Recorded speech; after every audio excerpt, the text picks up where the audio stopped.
Assalamualaikum warahmatullahi wabarakatuh.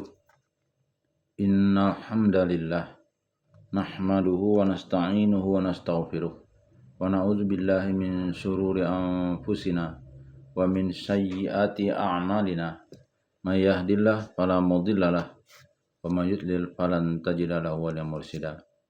Asyhadu an la ilaha illallah wa asyhadu anna Muhammadan abduhu wa rasuluhu la nabiyya ba'd.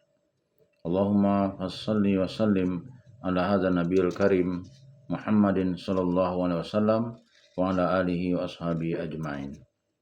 Bapak-bapak, ibu-ibu yang saya hormati serta generasi muda yang saya sayangi. Baiklah, kita akan melanjutkan membaca buku Tafsir Al-Azhar yang disusun oleh Profesor Dr. Hamka. Pada kesempatan ini kita akan membacakan ayat 8 sampai ayat 13 dari surat Al-Baqarah. Masih pada juz 1. A'udzu billahi minasy syaithanir rajim. Bismillahirrahmanirrahim.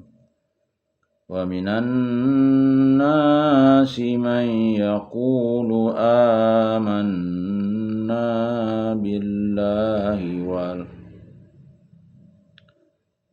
Wa minan nasi man yaqulu amanna billahi wa bil yaumil akhir wa ma hum bimu'minin. Yukhadi'una Allah walladzina amanu wa ma yakhda'una illa anfusahum wa ma yash'urun. Fi qulubihim maradun fazadahumullahu marada wa lahum adzabun alimun bima kanu yakdzibun. Wa idza qila lahum la tufsidu fil ardi qalu innama nahnu muslihun. Ala innahum humul mufsiduna walakin la yash'urun. Wa idza qila lahum aminu kama amanan nas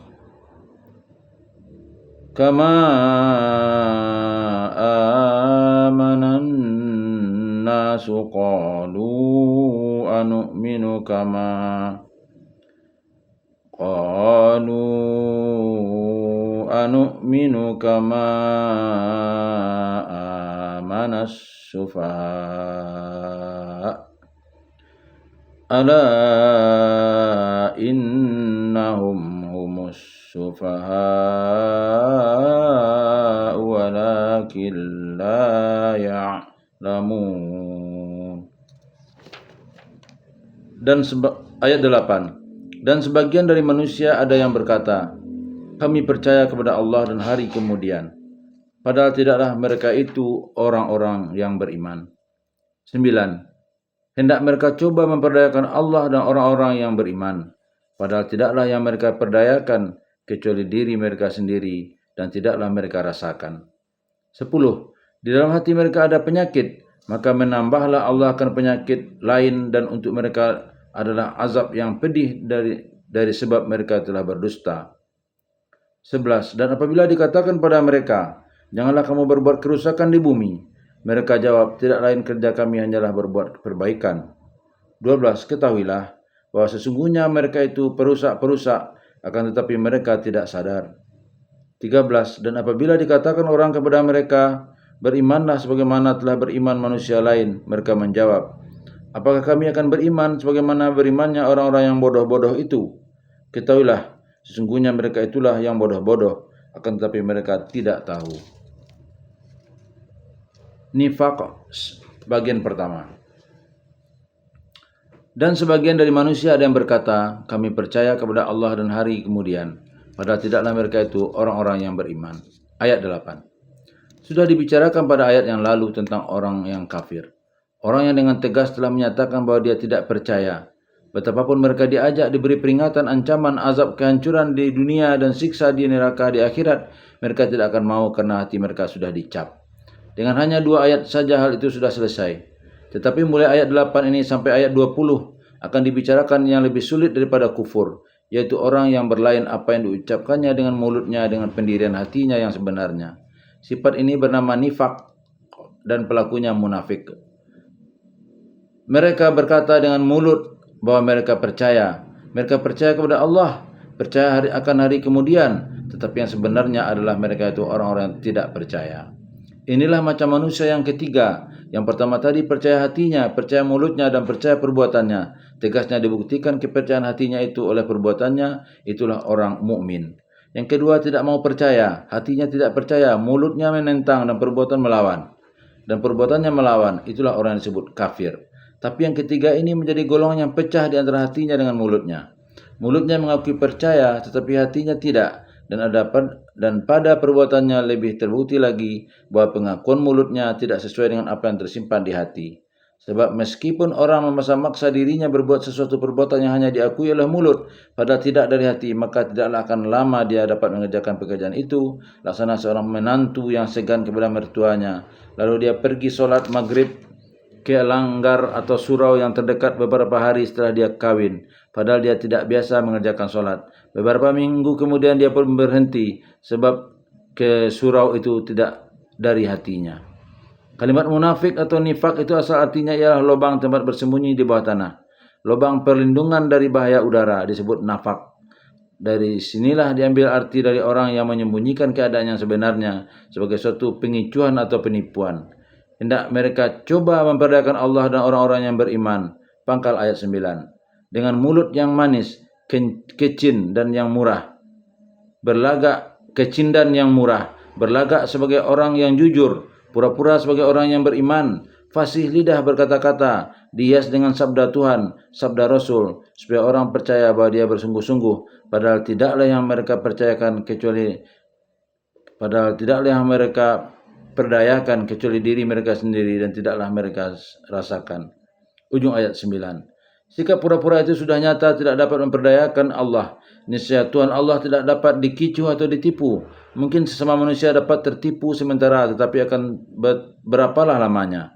Tidaklah lama masanya mereka akan dapat melakukan berpura-pura itu. Akhirnya kedok yang menutup muka mereka itu akan terbuka juga. Mereka hendak memperdayakan Allah dan orang-orang yang beriman. Padahal dengan tidak mereka sadari, mereka telah memperdayakan diri mereka sendiri.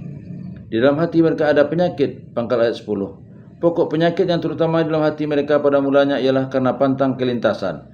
Merasa diri lebih pintar. Kedudukan rasa terdesak yang dilawan terasa lebih kuat. Inilah penyakit ingin tinggi sekepala, tetapi tidak mau mengaku terus terang. Akan nyata-nyata menolak, takut akan terpisah dari orang banyak. Itulah yang menyebabkan sikap zahir dengan sikap batin menjadi pecah. Akhirnya maka menambahlah Allah akan penyakit mereka. Penyakit dengki, penyakit hati busuk, penyakit penyalah terima. Tiap orang bercakap terasa diri sendiri juga yang kena. Karena meskipun telah mengambil muka kian kemari, namun dalam hati sendiri ada juga keinsafan bahwa orang tidak percaya. Dan untuk mereka azab yang pedih dari sebab mereka telah berdusta. Ujung ayat 10. Azab yang paling pedih yang mereka rasai ialah lantaran dusta mereka sendiri. Tiap berkata jarang yang benar. Kaum munafik itu mengatakan percaya kepada Allah dan hari akhirat, bahwa Allah ada dan hari akhir pasti terjadi adalah benar. Tetapi karena sikap hidup selalu menyatakan bahwa mereka bukan orang yang beriman kepada Allah dan tidak ada bukti perbuatannya menunjukkan bahwa kedua hal itu benar-benar keyakinannya, kian lama nampak jugalah dustanya. Orang pun akhirnya sama tahu, dan orang pun akhir-akhirnya dapat pula mengatur sikap menghadapi orang yang seperti ini. Mereka telah disiksa oleh dusta mereka sendiri. Apa saja yang mereka kerjakan menjadi serba salah. Mereka sendiri pun sudah tahu bahwa orang tidak percaya lagi, sebab sudah lancung ke ujian. Duduk dalam majlis ramai, kalau orang berkata-kata mereka menjadi salah terima saja. Sebab perkataan yang terhadap soal lain mereka sangka menyindir mereka juga. Jiwa mereka menjadi kerdil. Beginilah digambarkan jiwa orang munafik di Madinah seketika Islam mulai berkembang di sana. Kaum munafik itu dua corak. Pertama, munafik dari kalangan orang Yahudi yang kian lama kian merasa bahwa mereka telah terdesak, padahal selama ini mereka lah yang jadi tuan di Madinah. Karena kehidupan mereka lebih makmur dan penduduk Arab dari penduduk Arab asli dan merasa lebih pintar. Kian lama kian mereka rasakan bahwa kekuasaan Nabi Muhammad dan kebebasan Islam kian naik dan mereka kian terdesak ke tepi. Mereka inilah yang mengatakan kami percaya kepada Allah dan percaya kepada hari akhirat, tetapi sudah disengaja buat tidak menyebut bahwa mereka pun percaya kepada kerasulan Muhammad dan wahyu Al-Quran. Munafik kedua ialah orang Arab Madinah sendiri yang dipimpin oleh Abdullah bin Ubay. Sebelum Nabi datang, dialah yang dipandang sebagai pemuka masyarakat Arab Madinah yang terdiri dari persukuan Aus dan Khazraj. Tetapi sedatang Nabi SAW, dia kian lama ditinggalkan orang sebab kian nyata bahwa dia tidak jujur.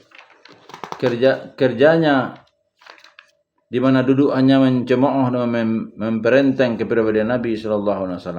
Tetapi akan menentang berhadapan tidak pula berani karena takut dia akan disisihkan orang. Beginilah gambaran umum dari golongan munafik pada masa itu.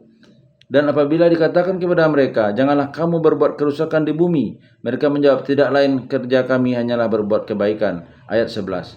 Dengan lempar batu sembunyi tangan, mereka berusaha menghalang-halangi perbaikan, pembangunan rohani dan jasmani yang sedang dijalankan oleh Rasul dan orang-orang yang beriman. Hati mereka sakit melihatnya. Lalu mereka buat sikap lain secara sembunyi untuk menentang perbaikan itu. Kalau ditegur secara baik, jangan begitu. Mereka jawab bahwa maksud mereka adalah lebih baik. Mereka mencari jalan perbaikan atau jalan yang damai. Lidah yang tak bertulang pandai saja menyusun kata-kata yang elok-elok bunyinya, padahal kosong isinya. Ketahuilah bahwa sungguhnya mereka itu perusak-perusak, akan tetapi mereka tidak sadar. Ayat 12. Dengan cara diam-diam munafik Yahudi telah mencari daya upaya bagaimana supaya rencana Nabi kandas. Orang-orang Arab dusun yang belum ada kepercayaan kalau datang ke Madinah, kalau ada kesempatan mereka bisikkan mencemoohkan Islam. Padahal sejak Nabi datang ke Madinah, telah diikat janji akan hidup berdampingan secara damai. Mereka tidak sadar bahwa perbuatan mereka itu merusak dan berbahaya, terutama kepada kedudukan mereka sendiri. Sebab Islam tidak akan lemah, tetapi akan bertambah kuat. Kalau ditanyakan, mereka menyatakan bahwa maksud mereka baik, mencari jalan damai. Jelaslah bahwa perbuatan mereka yang amat berbahaya itu tidak mereka sadari karena hawa nafsu belaka. Nafsu yang pantang kerendahan. Kalau mereka berpegang benar-benar dengan agama mereka, agama Yahudi, tidaklah mungkin mereka akan berbuat demikian. Tetapi setelah agama menjadi satu macam ta'assub, membela golongan walaupun dengan jalan yang salah, tidaklah mereka sadari lagi apa akibat dari pekerjaan mereka itu. Dan dalam hal ini kadang-kadang mereka berkumpul jadi satu dengan munafik golongan Abdullah bin Ubay. Ayat ini sudah menegaskan, ala, ketahuilah, sesungguhnya mereka itu perusak-perusak semua, tetapi mereka tidak sadar. Ayat ini telah membayangkan apa yang akan kejadian di belakang yang akan membawa celaka bagi diri mereka sendiri. Mereka tidak menyadari akibat di belakang. Nampak di sini bahwa yang salah ialah pimpinan yang cerdik, yang memikirkan lebih jauh di antara mereka. Ayat yang selanjutnya menunjukkan benar-benar sebagaimana isi jiwa mereka yang sebenarnya, sehingga timbul perangai munafik itu. Dan apabila dikatakan orang kepada mereka, berimanlah sebagaimana telah beriman manusia lain, mereka menjawab, apakah kami akan beriman sebagaimana berimannya orang-orang yang bodoh-bodoh itu? Ketahuilah sesungguhnya mereka itulah yang bodoh-bodoh, akan tetapi mereka tidak tahu. Ayat 13. Inilah rahasia pokok, merasa diri lebih pintar, merasa diri turun derajat kalau mengakui percaya kepada Rasul, sebab awak orang berkedudukan tinggi selama ini. Baik pemuka-pemuka Yahudi atau Abdullah bin Ubay dan pengikutnya, mereka memandang bahwa orang-orang yang telah menyatakan iman kepada Rasulullah itu bukanlah dari golongan orang-orang yang terpandang dalam masyarakat selama ini. Apa mereka tahu? Anak-anak kemarin belum ada kedudukan mereka dalam masyarakat. Mereka tidak hendak menilai apa artinya beriman. Yang mereka nilai hanya kedudukan dari orang-orang yang telah menyatakan iman. Mereka pandang bahwa orang-orang yang menjadi pengikut Muhammad itu hanyalah orang-orang bodoh-bodoh, sedang mereka orang-orang pintar. Lebih banyak mengenal soal agama, sebab mereka punya kitab Taurat. Kesombongan beginilah di zaman dahulu kala yang menyebabkan umat Nabi Nuh menentang Nabi Nuh. Mereka merasa pakaian mereka kotor kalau duduk bersama-sama dengan orang-orang yang telah percaya lebih dahulu kepada Nabi Nuh.